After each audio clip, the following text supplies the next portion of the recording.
কুষ্টিয়ায় দ্বিতীয় দিনের মতো শুরু হয়েছে লালন শাহের তিরোধান দিবসের আনুষ্ঠানিকতা। কুমারখালী ছেঁউড়িয়ায় সকাল শুরু হয় গানের সুরে, সাইজি চিন্তাধারা আর মরমী গান সাধনায় মত্ত হন সাধক ভক্তরা। আখড়াবাড়িকে ঘিরে উৎসব মুখর পরিবেশ। বিশ্ব দরবারে লালন শাহ জীবনী তুলে ধরতে চান অনুরাগীরা। এদিকে লালন শাহের তিরোধান দিবস উপলক্ষে বসেছে গ্রামীণ মেলা। একতারা দোতারা সহ খাবার, নিত্য প্রয়োজনীয় প্রসাধনী সহ বিভিন্ন পণ্যের পসরা সাজিয়ে বসেছেন দোকানিরা। আর উৎসব নির্বিঘ্ন করতে সব ধরনের ব্যবস্থা গ্রহণ করেছে প্রশাসন। অনেক সাধুগুরুর আগমন ঘটছে, বিরল, যা অনেক বছরের চেয়ে এইবার লোক সংখ্যা অনেক বেশি। খুব ভালোই লাগছে। আমরা কয়েকজন ফ্রেন্ড মিলে আসছি, সেটা সময়টা খুব সুন্দরভাবে উপভোগ করছি।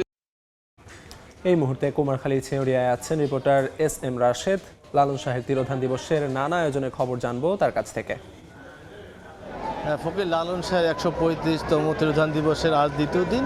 সকাল থেকেই আসলে ফকির লালন শাহের যারা অনুসারী যারা আছেন এবং পর্যটক দর্শকদের যারা আছেন তারা আসলে ছেয়ে গিয়েছে এবং এখানে আসলে তিন ধরনের ঠাঁই নেই ফকির লালন শাহের এই ধামে। এবং এখানে যারা ফকির লালন শাহের যারা অনুসারী যারা আছেন তারা কিন্তু আসলে সকালবেলা গোষ্ঠ গানের মাধ্যমে তারা তাদের অনুষ্ঠান শুরু করেছে এবং সকালবেলা বাল্য সেবার মাধ্যমে তারা দ্বিতীয় পর্ব করছেন এবং এখন কিন্তু তারা প্রস্তুতি নিচ্ছে যে ফকির লালন শাহের জীবনদশায় তিনি যে বাল্য সেবা পূর্ণ সেবার মাধ্যমে তাদের আচরণ শেষ করে তার কিন্তু পূর্ণ সেবার বিষয়ে তারা কিন্তু এখন প্রস্তুতি গ্রহণ করছে বলে আমরা দেখতে পেয়েছি। তবে এখানে যারা লালন অনুসারী যারা আছে তারা আমাদেরকে জানিয়েছেন যে ফকির লালন শাহকে এই যে তিরোধান দিবস উপলক্ষে কিন্তু সারা বাংলাদেশ থেকে অনেক মানুষ জড়ো হয়েছে আসলে তিন ধরনের ঠাঁই এবং তাদের যে আচার এই যে পালন করার জন্য আসলে অনেক মানুষের ভিড়ে তাদের নানা রকম সমস্যার সৃষ্টি হচ্ছে বলে আমাদেরকে জানিয়েছেন লালন অনুসারী এবং অনুরাগীরা। এবং ইতিমধ্যেই আমি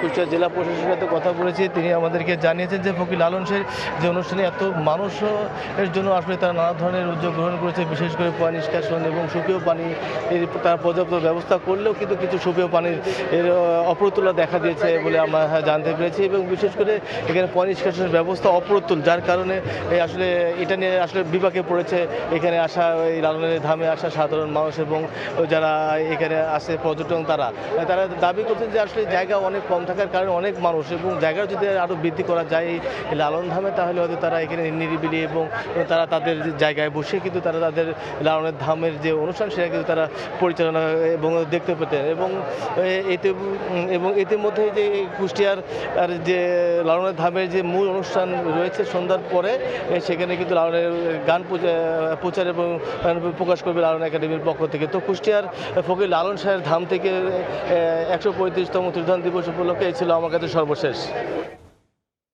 সরাসরি যুক্ত ছিলাম কুষ্টিয়ায়।